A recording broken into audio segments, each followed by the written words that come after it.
La réunion d'aujourd'hui, vous vous souvenez qu'il y a eu la journée internationale de lutte contre la traite, tenue le 30 juillet 2021, sous le haut parrainage du ministre de la Justice.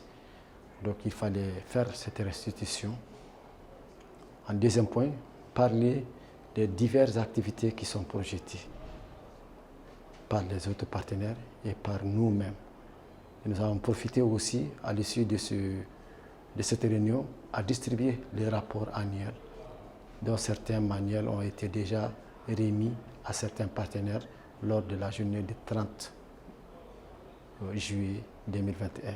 Il y a des structures qui sont en train de se battre pour qu'il y ait de la visibilité au niveau de la lutte contre le trafic des migrants, au niveau de la lutte contre la traite des personnes.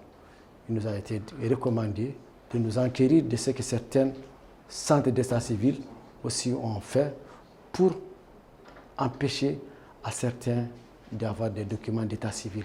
Parce que dans la confection des documents d'état civil, on fait des faux. Et les faux permettent aux gens de voyager.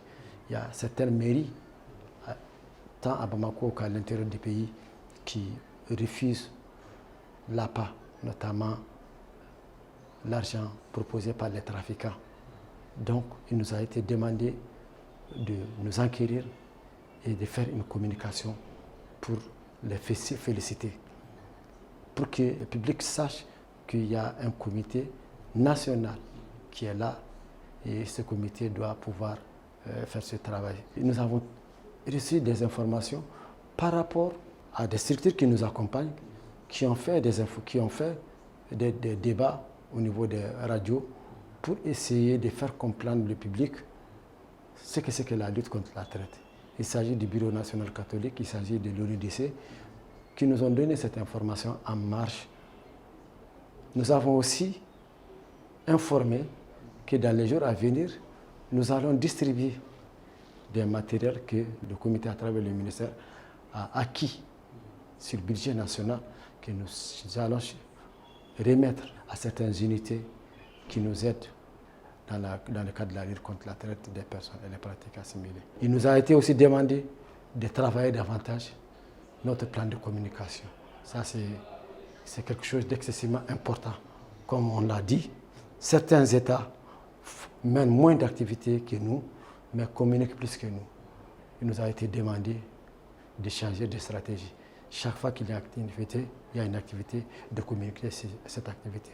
Le comité a été mis en place suivant un décret du Premier ministre depuis 2011.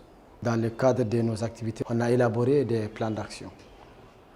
Et à l'issue de ces plans d'action, nous devrons essayer de travailler et accompagner l'État du Mali pour lutter contre la traite des personnes, dans la prévention, dans la protection, dans la poursuite et dans le partenariat. Donc tous ces, comme on le dit, tous ces 4 P sont déclinés dans les plans d'action. Mais maintenant, le comité, c'est pratiquement une structure interministérielle. À cela, à peu près, il y a 14 ou 15 départements ministériels. Il y a des ONG aussi qui sont membres de ce comité. Il y a aussi les partenaires techniques et financiers qui sont membres de ce comité. Il y a aussi d'autres partenaires aussi par rapport à leur expertise qui peuvent être invités à prendre part aux réunions du comité.